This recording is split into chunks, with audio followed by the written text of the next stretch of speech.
On this episode, we're talking about what agents need to do if you're moving to a new market, what you need to do to prepare before you move. And then once you actually get there, there's specific things you need to do to start selling homes immediately. We're going to talk about that today with Shelby Traylor out of Austin, Texas.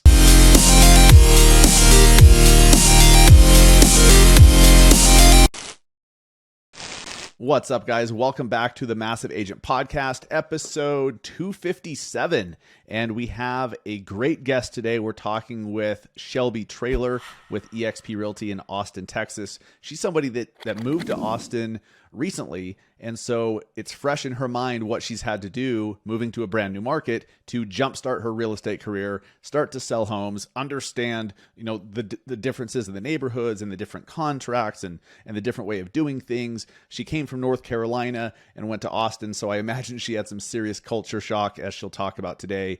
But look, agents move markets all the time. Sometimes it's a choice. Sometimes it's not. Sometimes you just have to. Maybe your spouse has to relocate because of their job, or maybe they're in the military and you've got to move. Whatever it is, agents move new markets sometimes, and it doesn't have to destroy your career. It can actually be the best thing that's happened to you, but you need to know a few things. And that's what Shelby's going to talk about on the show today, is what you need to do. And if you have time to prepare for the move, that's better, because then you can start doing a few things ahead of time. But once you're actually on the ground in the new market, specific things to do to start crushing it. And we're going to talk about that today.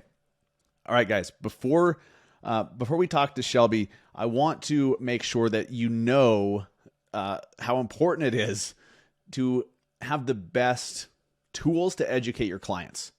This market is changing so fast. I mean, just a couple weeks ago when the Fed boosted interest rates yet again, mortgage rates actually dropped. It was like the biggest 1 week drop in mortgage rates in like 40 years or some shit. And it was the difference in like $100 or so a month in mortgage payment and $12,000 in purchasing power. And it all happened within a week.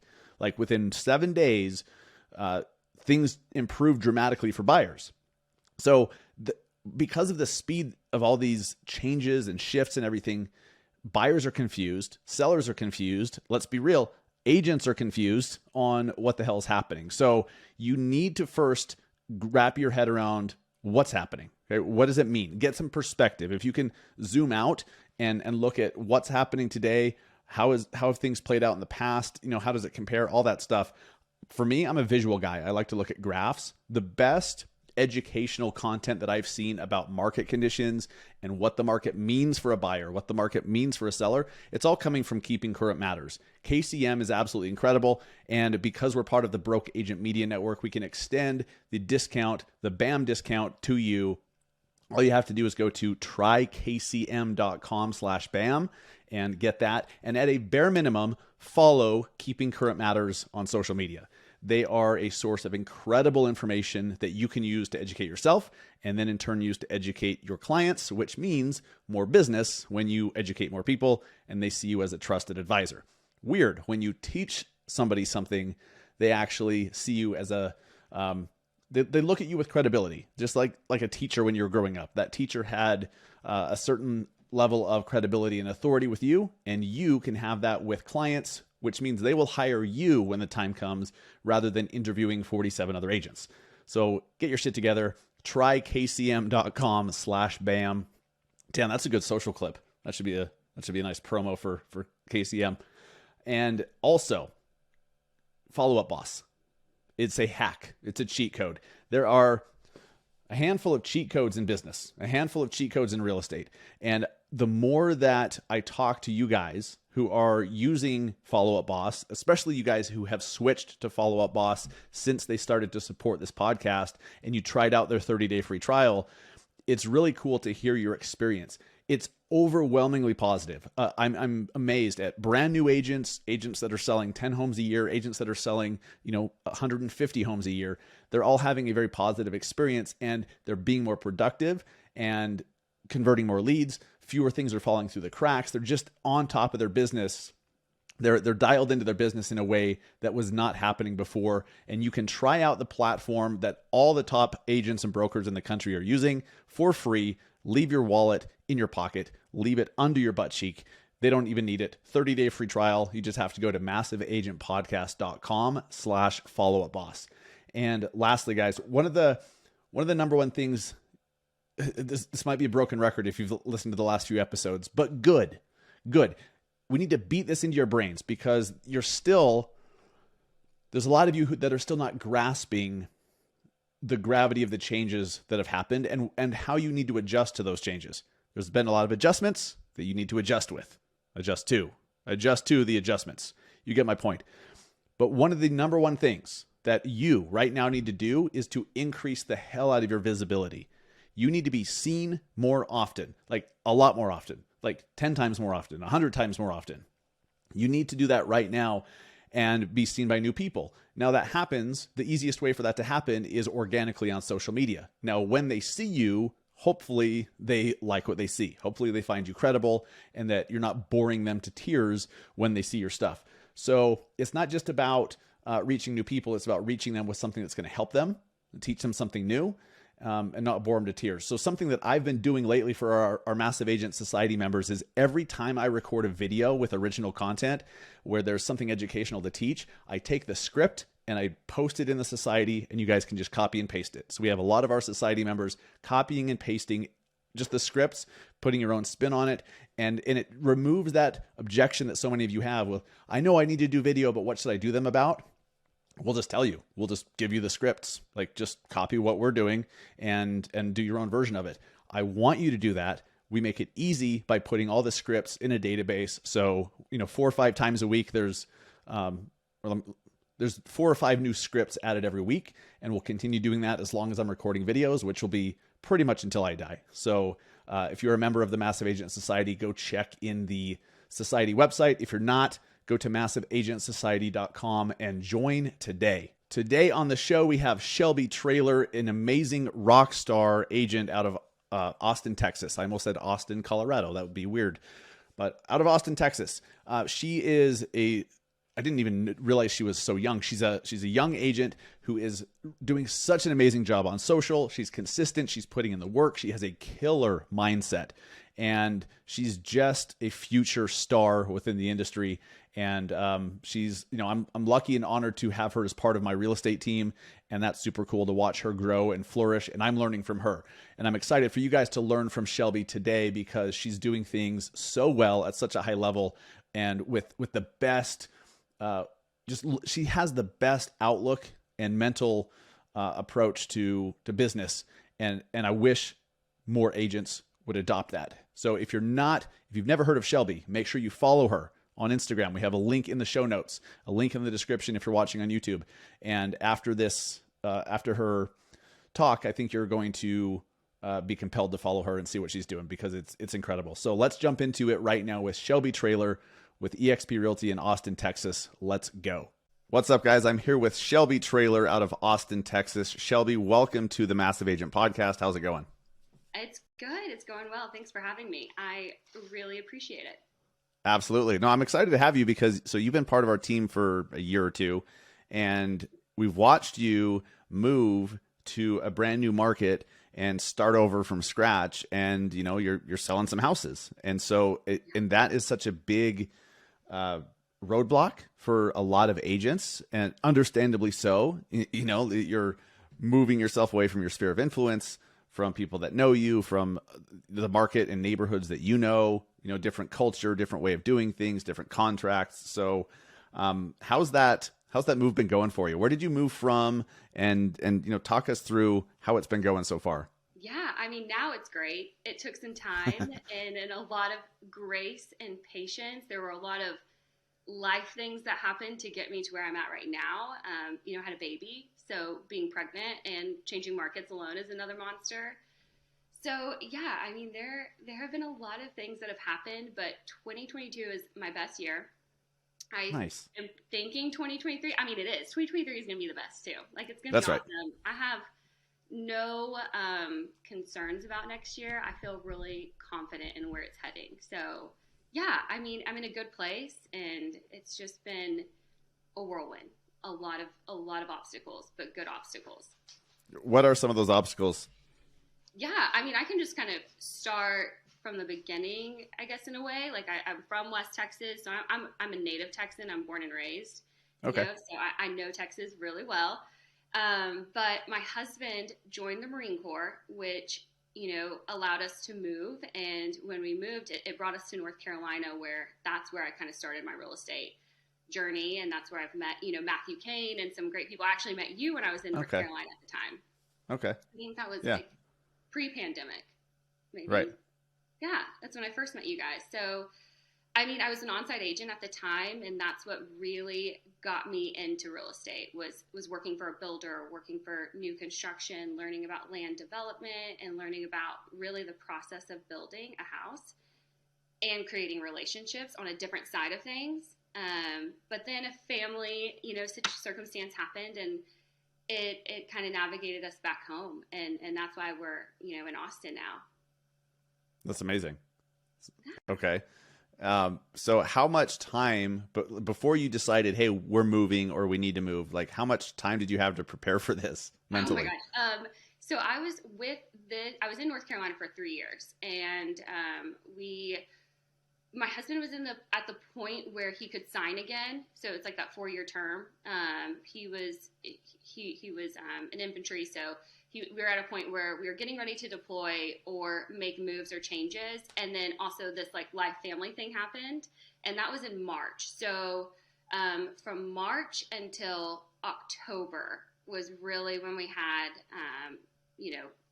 the ability to like move and gather things and transfer everything over.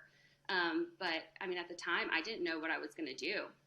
I knew I was going to stay in real estate, but I didn't know if I was going to join a team or if I was going to go solo or what that looked like for me. It was different. It was a lot of unknown. And again, just being, in our personal life, just a lot of unknown happening. And it was an interesting time. So about 5 months, roughly.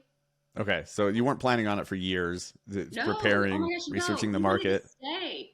No, we loved North Carolina, and not that we didn't want to come back home, but we loved North Carolina. My husband loved being in the military. I loved where I was at. I was kind of in a transition phase where I didn't want to be working for a builder anymore. I wanted to go into residential real estate, which was the time that I started talking to you and Matthew and Clayton. So at that point, I was pretty determined on starting my career on my own, underneath Massive Agent Society. So yeah, That's awesome. I knew I wanted to go into it. I just was taking the courage of doing it. And then, life happened. So once life happened, you had to kind of figure out where to navigate next. Shelby, what's really cool about watching you over the last couple of years is every single one of these life events, having a baby, congratulations. Like every single one of those, there are way too many agents out there that use that as the excuse to just not succeed and to, fail at real estate. And you just keep overcoming and iterating and doing. So, what are some of the biggest challenges that you've had moving to a new market? And then how have you overcome those? Yeah, well, not knowing everything about the city itself is really difficult, right? I knew everything about the state, but to come into Austin, where we hadn't really lived in Austin, we've only visited more than a handful of times. My brother-in-law lives here, my sister-in-law lives here, and her family. So we've been here a handful of times, but to live in it and then have to sell it is completely different. Right. So I thought it was really, really important that if I was going to do this, I wanted to know it better than any agent that had been doing it for years. Like that was my thing. I was gonna know it like the back of my hand and fake it till I make it. No one else was gonna know that I had never lived in the city for, a short period of time. No one was gonna know that. I was going to kind of sell them like I knew the place better than they did. Was that a conscious thought, like a conscious intention that you had? Yeah. Mm-hmm. So I don't want people to glance over this. Like that is as big of a deal as you like studying the market, Yeah. You just decided that you're not going to let this beat you. You're actually going to become a better agent, more knowledgeable agent than even those that live there. So, that's a big deal. So you started with this incredible badass mindset, and then once you moved and you're like, okay, it's time to do business, what happened? It's okay. So it's funny. What happened was I had imposter syndrome come in real fast, like most people do. When you're moving to a new place, you're like, oh my gosh, what the hell am I doing? Why am I doing this? And it sunk in really fast. And so I made the choice of joining the team, kind of thinking that that was going to help me a little more. And not saying that it didn't, it helps me in a lot of ways, but I'm the type of person that I don't like rules. I want to do it my way. And Yep. I also already kind of knew what I wanted out of life and what I wanted out of this experience and how I wanted my real estate business to grow and expand. And I was on the team for about a year, and I kind of felt the shift. I was like, I am not where I need to be mindset wise or really just business wise. I wasn't where I wanted to be. I wanted to know what my version of success was in a way. Like I had to figure out what mine was. And I was in this like lull for about a year. I was still selling houses, but I was kind of just like coasting. I wasn't scaling the way that I wanted to. Sure. And you were already in Austin when this is happening. Yeah. Mm-hmm. Okay. Yeah, I was in Austin for about a year. And then I made the shift. That's when it's funny. I called my sponsor and I told him, I was like, you're right. I don't know what I'm doing. Let's go for it. And it was about 1 week and I made the switch.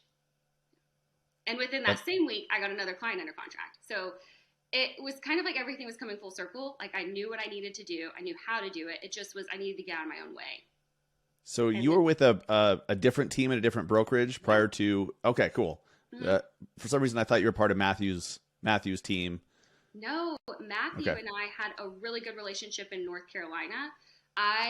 He was always bringing buyers to me. I had kind of like my own little relationships with agents when I was an on-site agent. Like that was something that I made a priority. I wanted agents to be my clients. So I made sure that I was always in front of every single agent I could be in front of, telling them like, let me help you. Bring business to me and I will make it so easy for you. You will not have to work. I wanted that. And that was true in some sense. I had to hold a buyer's hand from, start to finish, which is 9 to 12 months in the build area. So yeah, I definitely wanted that. And that's how I met Matthew. He was like, you don't need to be doing this. You need to be on my team. You need to be here with us. So here's something pretty cool. I remember the first Zoom call where Matthew introduced us, and I remember him telling me after you had left the Zoom, he's like, she is such a great agent for this builder, but her hands are tied. So once she figures this business out, she's going to be an all-star. I remember him saying pretty much those exact words. And I'm like, all right. So I kept an eye on you, and it's really cool to see how, you moved to a new market in a new state. You were with the team, then you decide to leave that team and link up with people who are not in your market. That's kind of crazy. So since you decided to join us and how we're doing it, what have you changed within your business? A lot of things. I've been being on a team, and even with a builder, I have learned things that I really, really like from those leaders, and then also things that I kind of wanted to do on my own and do completely different. So for me, mine was all about branding. I was really heavy into wanting to go the social media route, but like didn't have a resource or somebody that was kind of leading me. It was a lot of old school ways of real estate, which there's nothing wrong with that. I'm a firm believer in any agent coming into the market that you need to know all ways of selling a home. You need, whether that's door knocking, cold calling, social media, whatever it is, you need to try it all, because it's not a one size fits all box in real estate. I don't think it is for me. Right. I just don't. I think that I knew if I could get in front of somebody face to face, I could sell them a house. So cold calling was not going to work for me. It just wasn't. And I learned that real fast doing cold calling. I mean, I think I made 1,000 dials on this brokerage. They have like this thing called 1,000 dial day. And I made over 1,000 calls, and I only like converted maybe 2 of those people. So that wasn't my thing. That you had to figure out what your style of what's the best version of like converting leads for you? You have to figure that out. And that was something when I first jumped into it, I wanted to know what that was because that was my business. And then do it full throttle, like go for it if that's what I was going to do, which I landed on social media. It's cool to see that you've leaned into how you want to do business. When I started out as an agent, it took me 3 or 4 years to realize that I could choose how I wanted to attract clients. I could choose what I wanted my day to look like. I could choose the business model I associate with. I could choose how to structure my business. Do I want agents? Do I want a traditional team? Like, you can pick all of that. And most people just kind of like go with wherever they get into the industry, and they're like, oh, I guess I'm part of this team, and here's my cubicle, and I've got my 1,000 dials, like, you know. And I was miserable for a minute because I literally thought that the way my mentor did business, which was cold calling, door knocking, reading scripts with the headset, I thought that was it. I literally thought that's how agents did business until I learned that's not the case. It's like the clouds opened, right? So when you left this team that were doing things a certain way and you're like, screw it, I'm going to do things my way. What were those ways? Like, what did you focus on to really start doing things your way and to enjoy the business? Well, 2 things. Like, first was I had to know what, and this is so cheesy, I've said this to so many people, but I had to know what my version of success was. I had to know if it was like, okay, am I going to be a full-time stay-at-home mom and real estate is going to be this like this thing that I really love and I'm passionate about, and I'm only going to sell, you know, maybe 1 house per month? Or is it going to be something that I double, triple my volume, but I still have like flexibility? I just had to know what my version of success was before I did anything. And that's something that I actually learned from my first real estate coach. She asked me one day, what's your version of success? And I couldn't answer it. I had no idea. I was like, I don't know what the hell my version of success is right now. So that is something that I did first. When I took a step back from the team, I was like, okay, what is that? What do I want it to be in my business? And then how am I going to make it happen? That was definitely number 1. And then I figured out what it was, which was, you know, I like to sell houses. So that was like the big thing. And then, you know, Incredible. Once I did that, oh no, go for it. No, I love it because rather than jumping into tactical things, like I started to record videos, which you do, you focused on the foundation, right? This foundational piece that it's not sexy. And so a lot of agents that are struggling don't want to hear that. They're like, just tell me the tactical things to do. Like, where can I give $1,000 a month to, or where should I spend this to run ads that, you know, then the magic happens. With a fucked up foundation, it doesn't work. Yeah, exactly. Like, how can I get leads? Like, that's the number 1 thing that I hear, even with any new agent that I'm talking to. They're like, so how do you get leads? That's the first thing. It's like, well, you got to just try it all. You know, figure out like here are the things, and then try them all. Figure out what your conversion rate is, and then pick those top 3 and do them, and then do them well. Like, don't just half-ass it. You know, you got to do you got to do all. I pick 3. I don't just pick 1, which is social media, SOI, and then I make an effort once a week to meet at least 5 to 10 people. And then out of those 5 to 10 people that I have like conversations about real estate, about half of them, I can get their phone numbers, put them into my phone and like really go for it with them. So that's awesome. So do you think that had you stayed in North Carolina, would you have chosen those same 3? No, I don't. Interesting. Think so. To talk about that. Yeah, I think I would have been really heavy I would have leaned more into the builder side of things. I think I would have been going after builders and trying to really hone in on that. I probably would have been more list heavy. Right now I'm really buy heavy.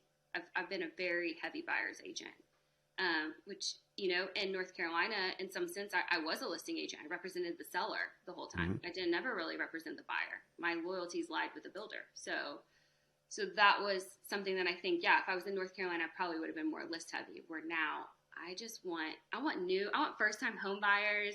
I want to like see their face light up when they walk into the house that's theirs. Like I just love that. You're built for this business, which is really cool. And it's important to know that because not everyone is, which is completely fine. Some people like myself, like I enjoyed working with clients and I loved, being there at closing, like when you accomplish that thing and like this giant accomplishment in their life just got completed and you had a small hand in it. Like that's incredible. But I love the business.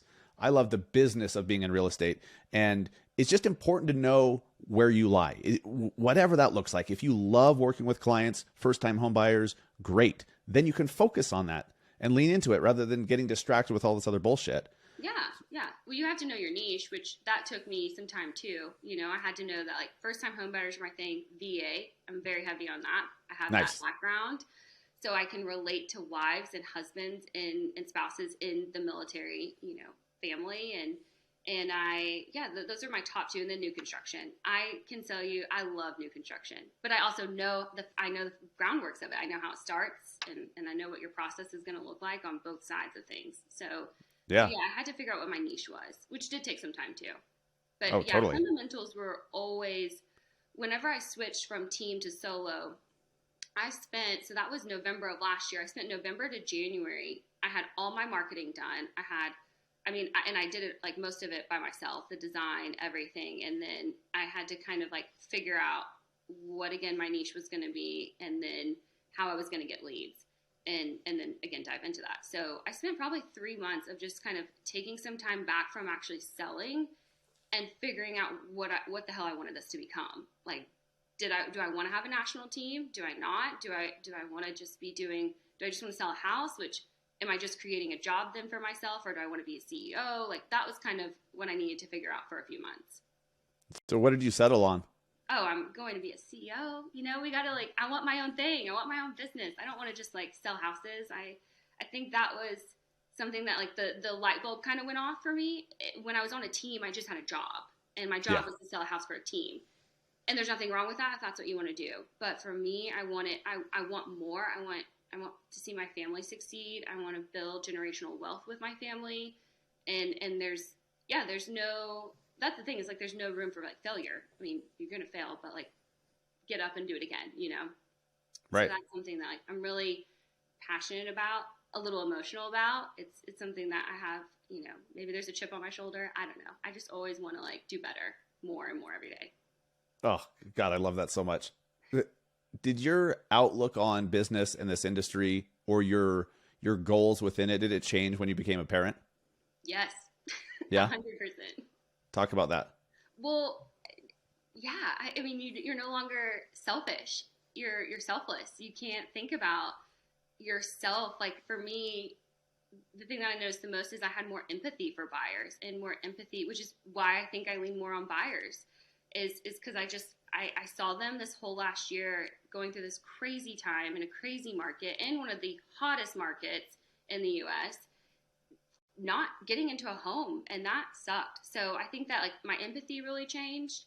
I had to get creative, which I think parenting gives you you get creative really fast if there's a meltdown going on.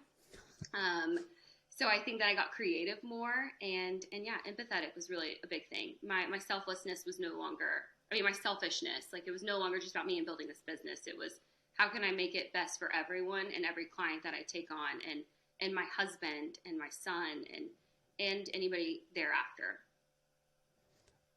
When it seems like when people have a big life change happen, or usually having kids or multiple kids,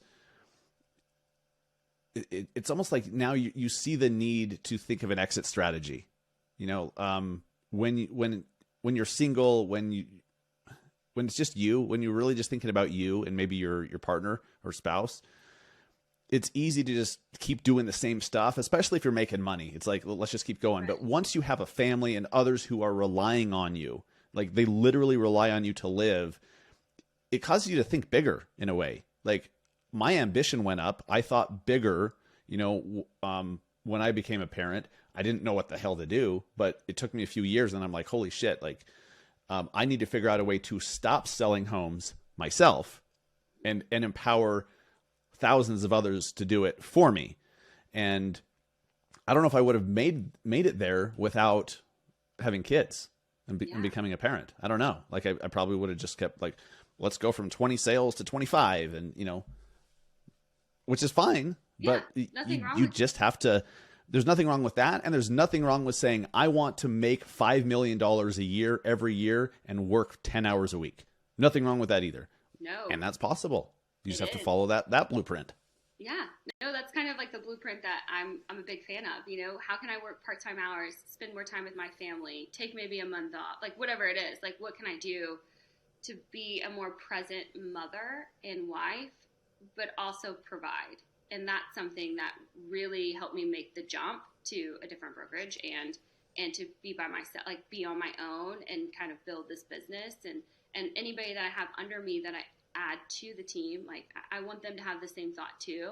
I want to surround myself with like-minded people. I want people to kind of have the same vibe that I'm going for. Like, let's work as hard as we can in a short period of time and be more present with our families. I think that that's something that I've always wanted to do. And this allows me to do that. In talking with other agents, do you feel like, just tell me if you agree with this. I feel like there's a lot of agents out there that if they're given permission to just think about what they want without like, is it reasonable? Is it attainable? Like, is it realistic? If they're just like, here's what I want, they're all going to say that they want to do what you're doing. Like they want to start building a business to remove yourself from the equation, but then have the revenue increase and the time of your time that's required go down. Like, who doesn't want that? But I feel like people, they don't give themselves permission to think that way. And like, are you seeing that? It seems to be a very common theme with agents that I talk to.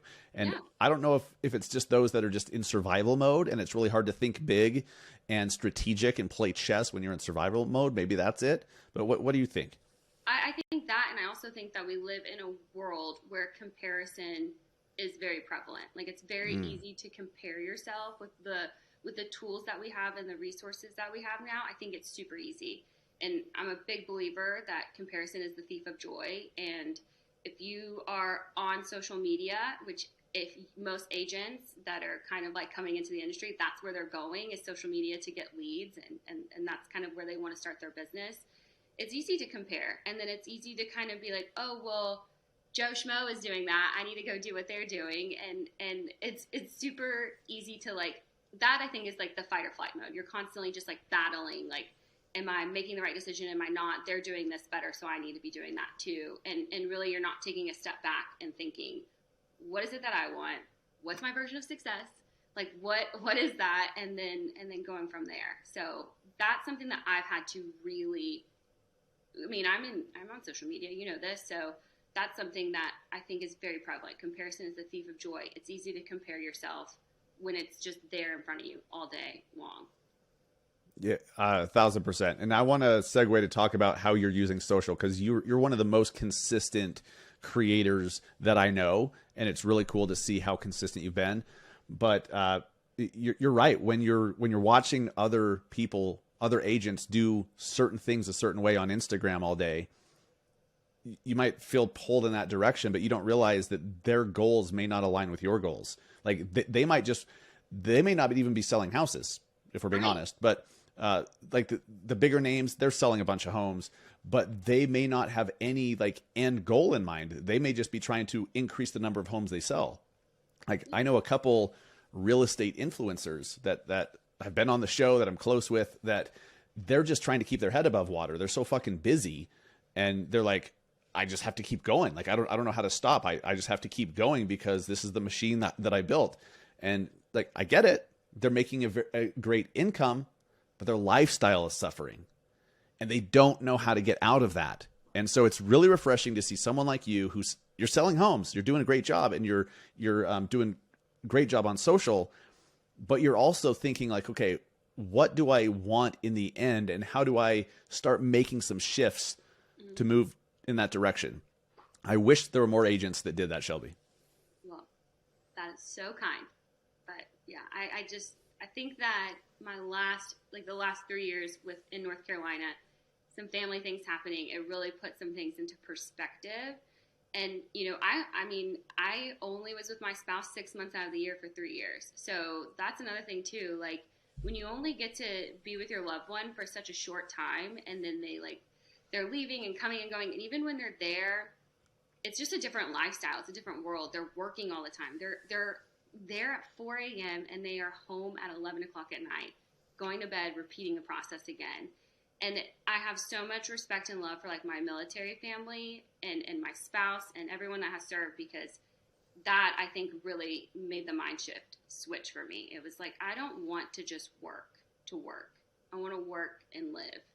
And I want to be happy with that. No matter what it is, I want to be happy with it. Incredible. Well, so thank you for your service, and make sure you tell your husband thank you for his service, because I know it's not, I can't even imagine. I know it's not easy, but I can't really imagine. So that's really cool. And it was really cool in the beginning of the interview when you said that we were deployed. Like that was just so telling, and it was so cool. I probably shouldn't say that, but no, you should. Yeah. It's accurate. Like, the stress that's being put on military spouses, I cannot fathom. One of my close friends, her husband was just deployed for 12 months, and they have 3 kids. Like, I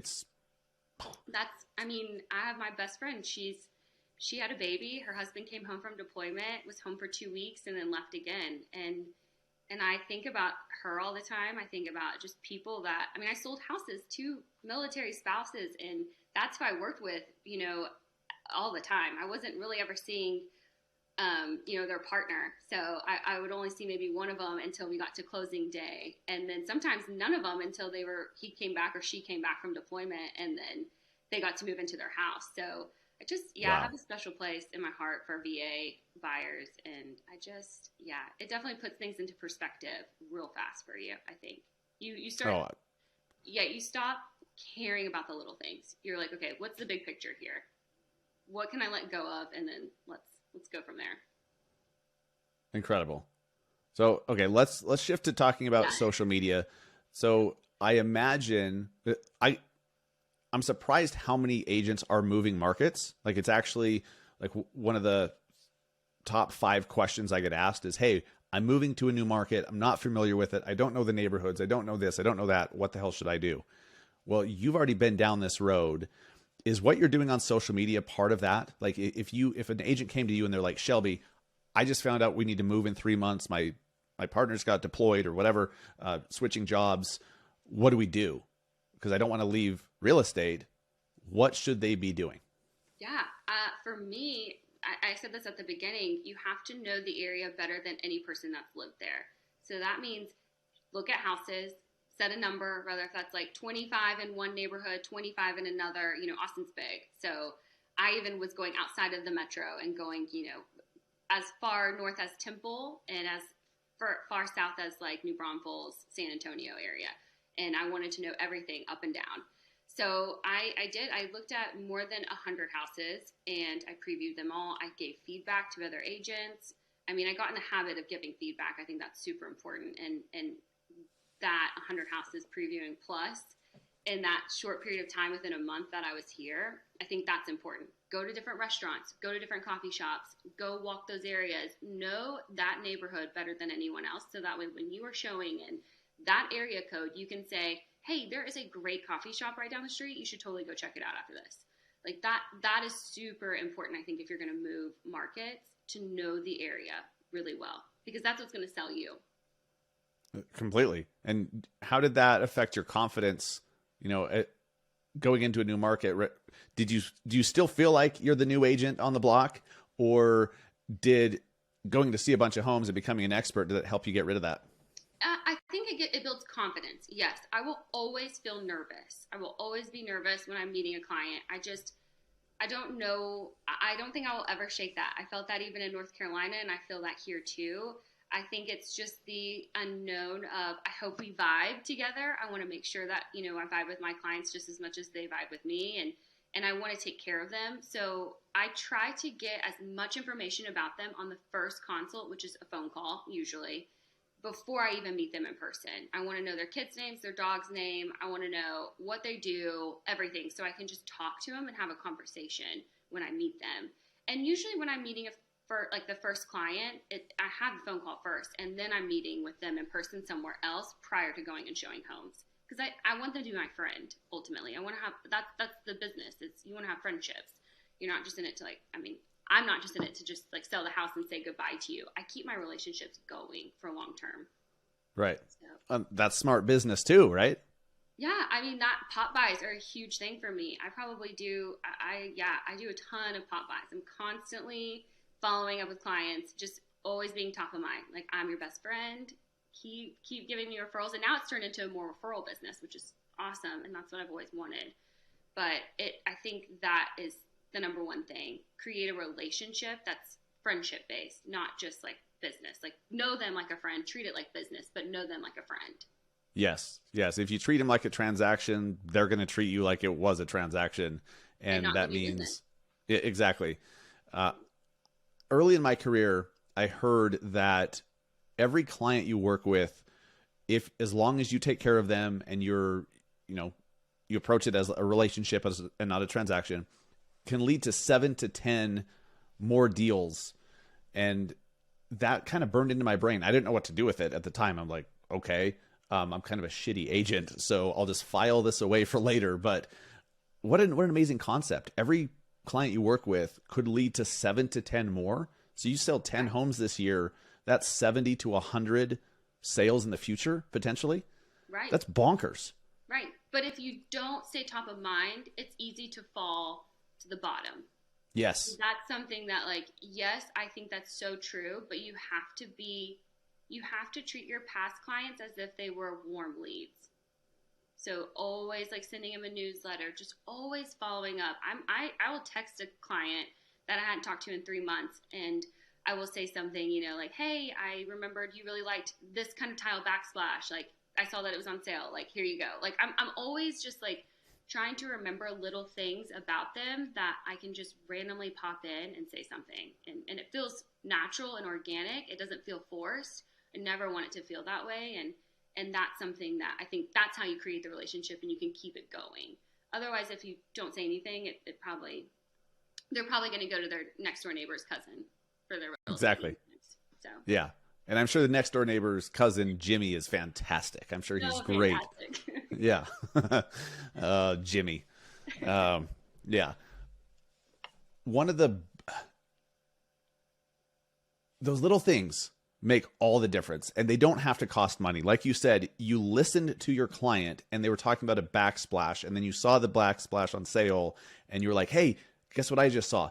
So even if they're not going to like go buy it, they're like, holy shit, Shelby remembered that. She took the time to reach out. That's a very personal touch. Didn't cost you any money, just a little bit of mental space. Right. And I'm sure that had a gigantic impact. And I remember with a couple of my clients, I knew one of them was a huge Chicago Cubs fan.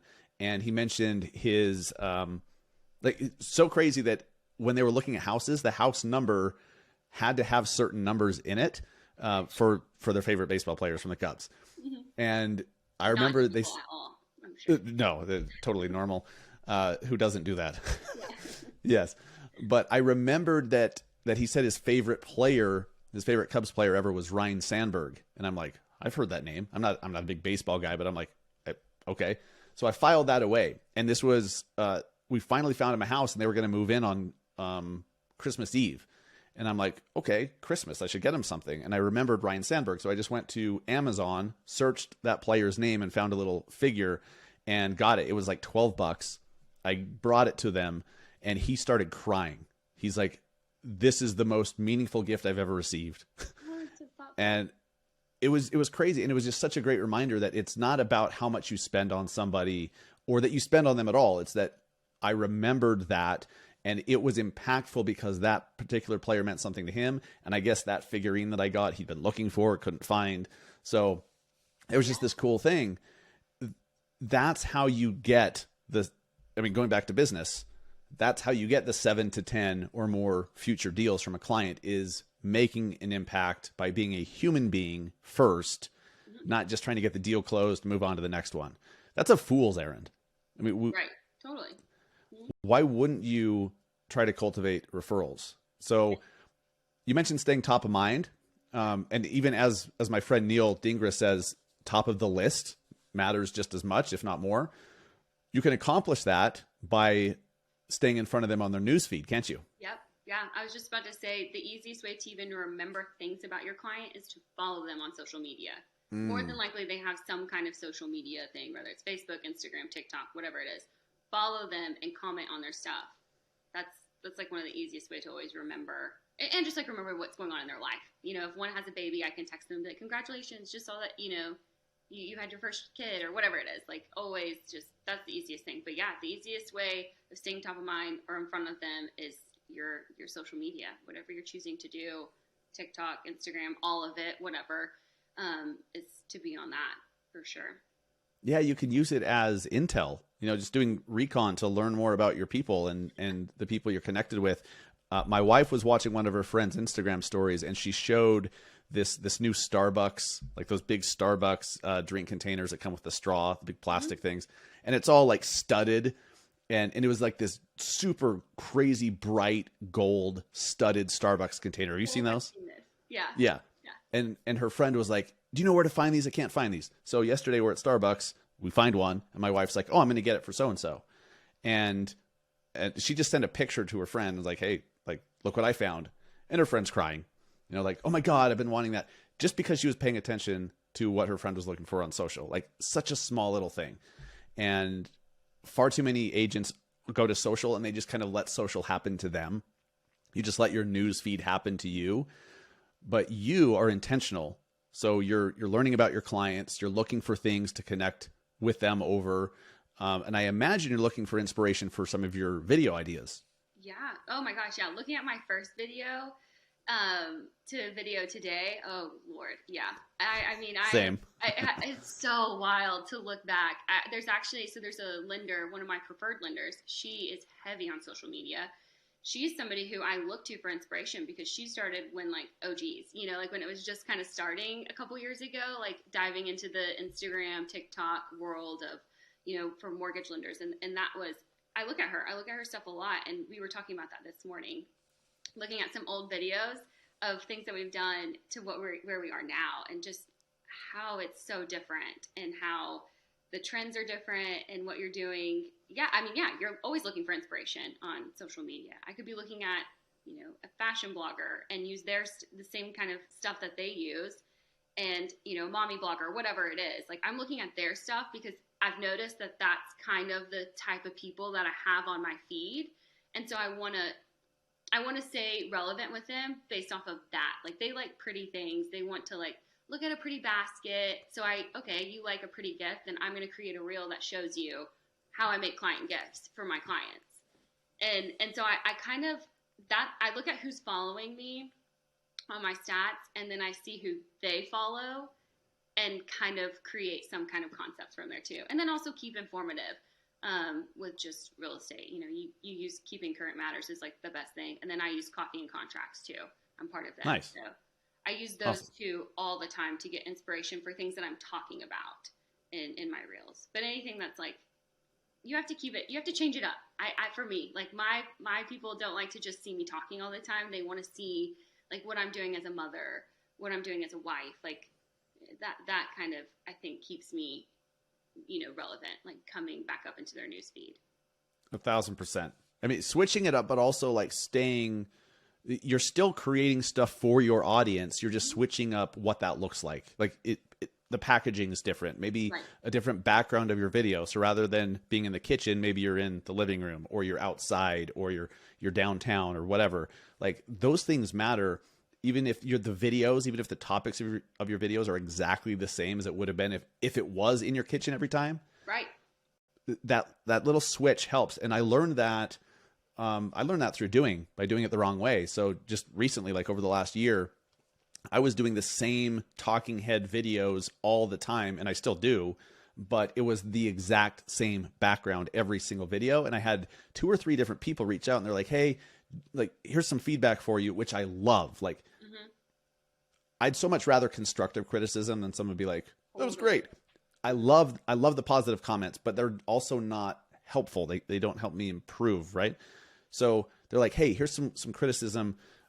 You know, I'm starting to tune these out because it's the same background every time. And I'm like, oh shit, I guess that's a great point. So then I've started to try to switch it up a little bit, like go to a different location, or even like instead of recording here, I'll record here. Right. It helps.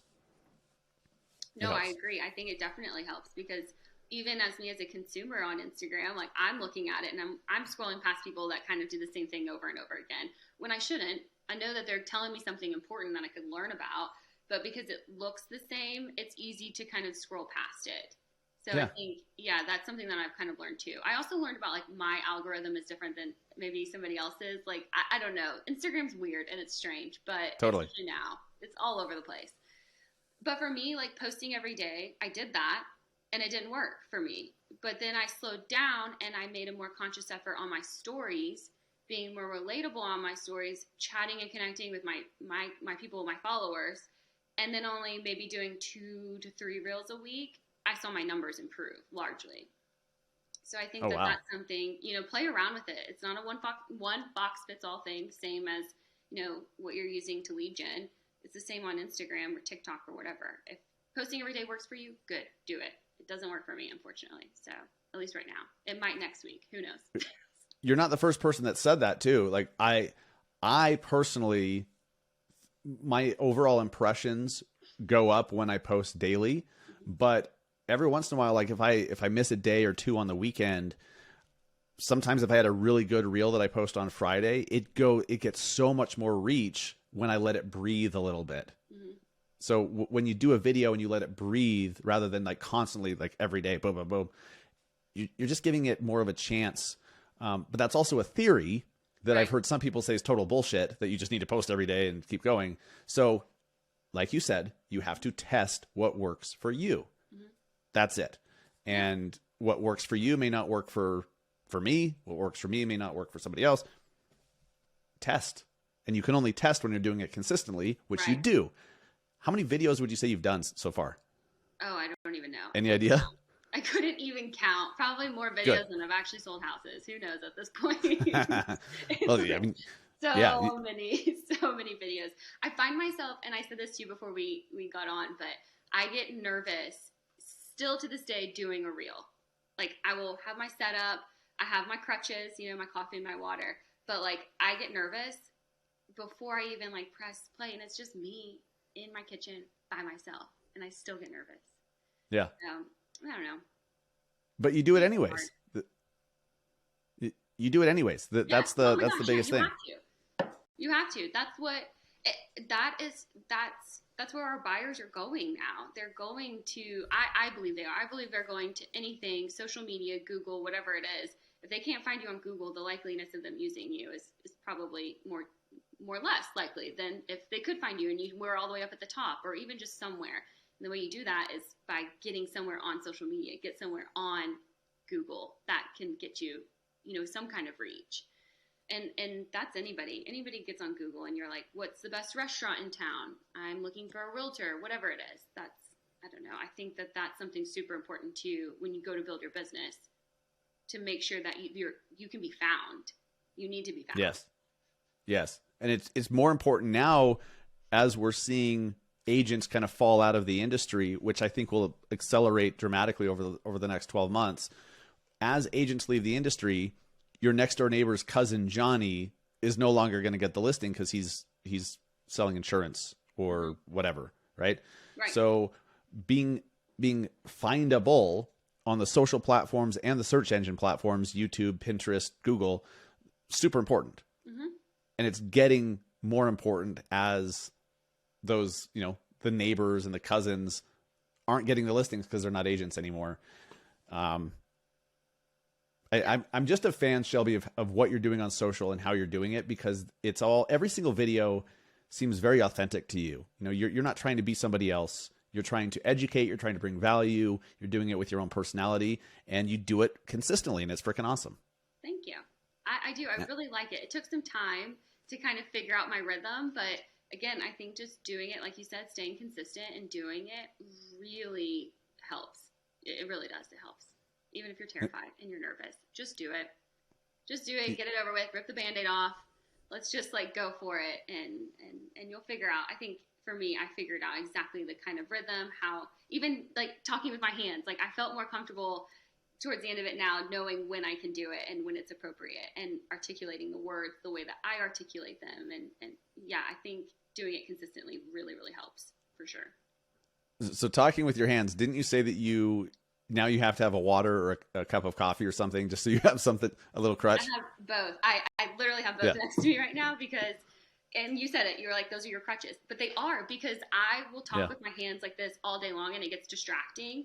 I've noticed that in my videos, it's okay to do it occasionally, but like me watching it back, I'm like, Lord, can you just please put those hands down somewhere? Like, just do something with them. Cause, so yeah, now I have a coffee and a water next to me, and it's nice. Even though I'm not reaching for them, but I think the fact that they are there helps a bit, maybe. Brilliant. And have you've had clients come from your social media videos?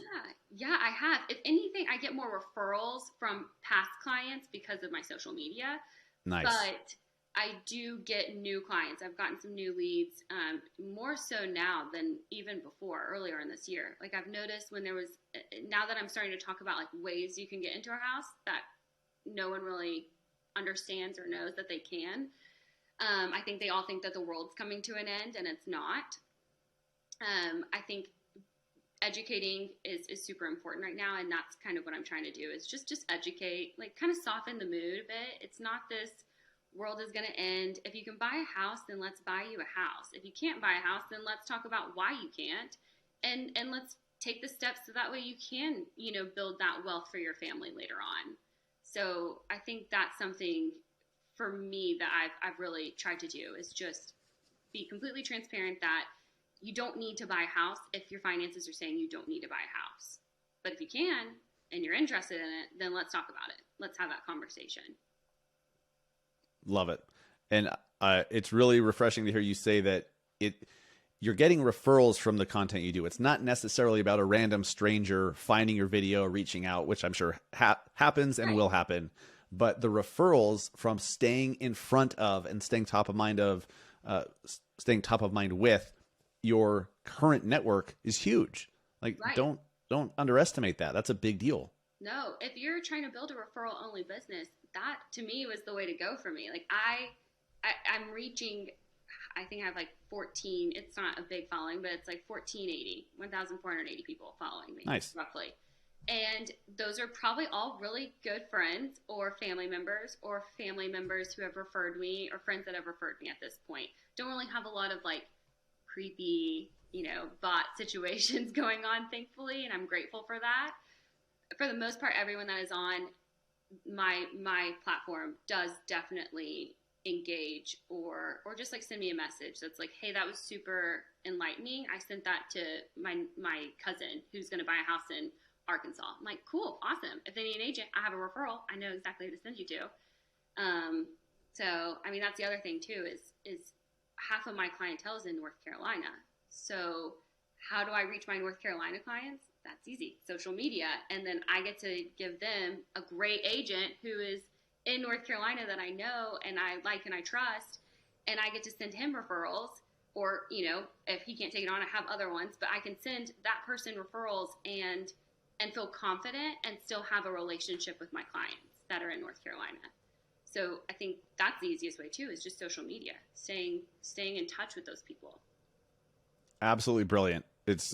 There's so many benefits that come from putting content on social, and I'm glad that you tied all those together, because far too often agents are like, I need clients. Will this video get me clients? Maybe.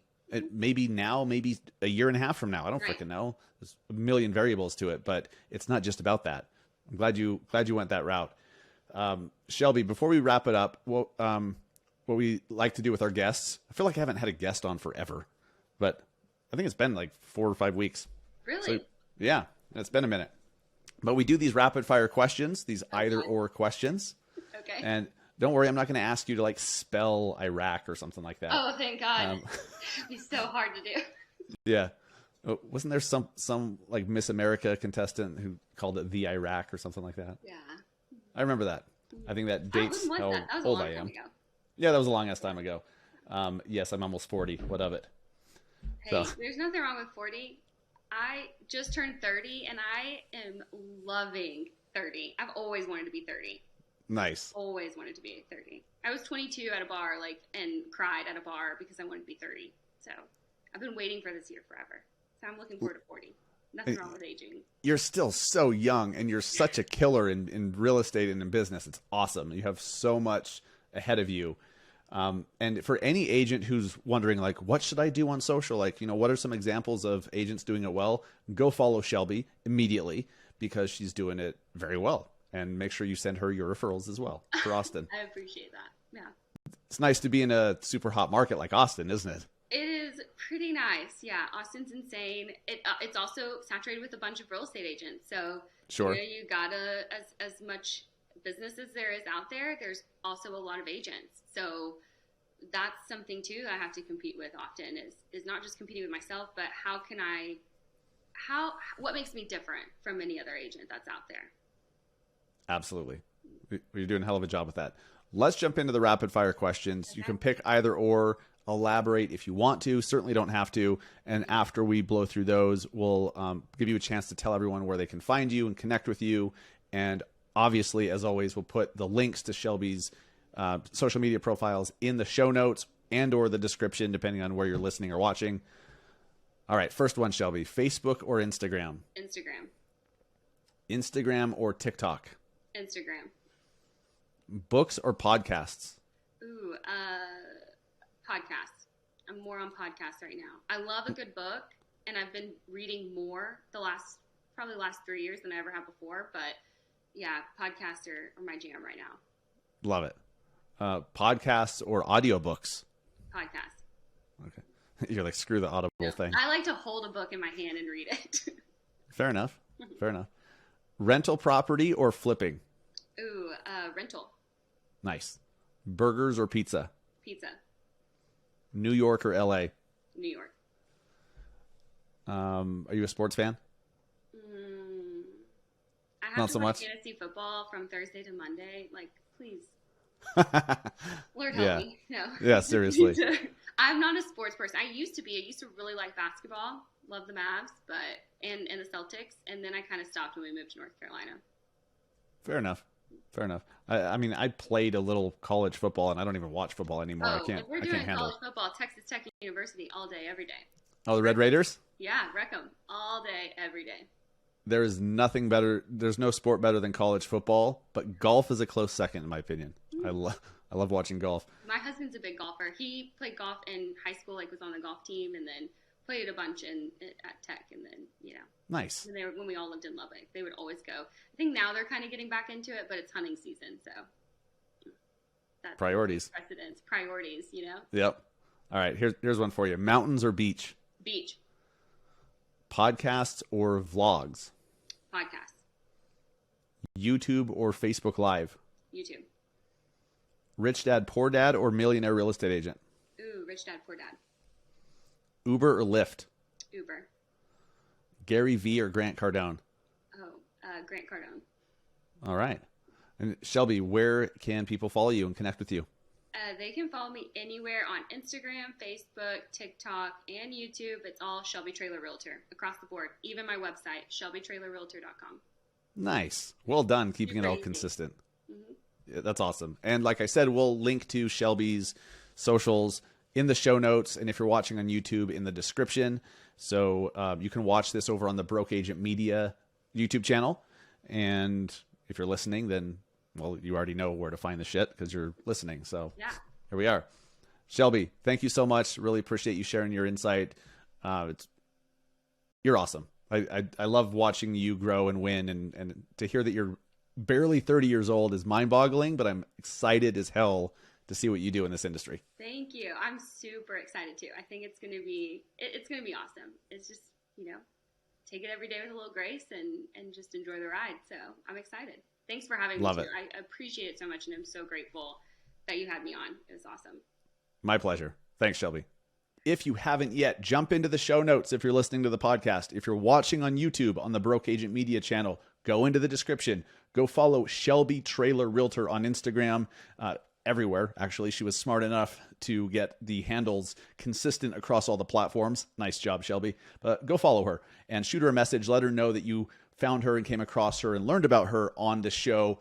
She's a great one to know moving forward and someone to keep your eye on for damn sure. Before we wrap it up this week, I want to thank you for taking the time to listen. Make sure that you are going to get all of my video scripts, every script, every video that I do on social media now, I am writing the script for. I'm putting it into a database over in the Massive Agent Society, and you guys can copy and paste that.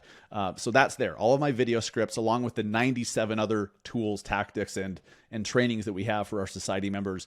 Go check that out today, massiveagentsociety.com. And speaking of cheat codes for the real estate business, being a member of the society is absolutely a cheat code. And I built the platform, I built the group, I built the culture that I wish existed back when I was trying to learn all this shit. I was beating my head against a wall trying to learn how to run Facebook ads myself because I was too cheap to hire a coach or take a course. I saw that as expensive. Well, I wasted a good year of my life rather than just, paying for the cheat code. There are people out there. This isn't just about the society. I mean, absolutely go join. I believe it's the best resource for real estate agents on the planet. I really do. I'm confident of that. But beyond that, just in general, you can hire a coach, take a course to learn how to do anything. Anything you're trying to do, just realize you can shorten the learning curve. You can just compress time and start getting the results much sooner if you just invest a little bit financially to get that from somebody who's already there, somebody who's already doing the thing. Hiring a coach and taking a course is a cheat code that I wish more people would do. I need to do it more, even though I have multiple coaches. I'm a part of multiple masterminds that are all, $10,000 to $30,000 each. I'm taking courses because I constantly want to learn. And every time I do, I get results much faster. And I'm telling you, as someone who has been where you are today with the objection that, well, I can't afford that. I can't afford $299 a month. I can't afford that, whatever. That's expensive. I get it. I've been there. But once you get past this little rut you're in, you're going to look back at it and be like, damn, that took me a year to get out of it. What if it only took me 3 weeks? It's dramatically more expensive to not hire the coach, to not take the course, to not go to the mastermind, to not attend the training. It is dramatically more expensive. It's not expensive. It's an investment. You just have to take it from somebody who's on the other side from where you're currently at. I hope that when you're looking for where to invest and how to invest in your career, that you would consider the Massive Agent Society, because I believe it is the best for real estate agents, hands down. If you listen to this show, we're obviously there's something about my personality, what we offer here that you like. You want 10x that, join the Massive Agent Society today as quickly as possible.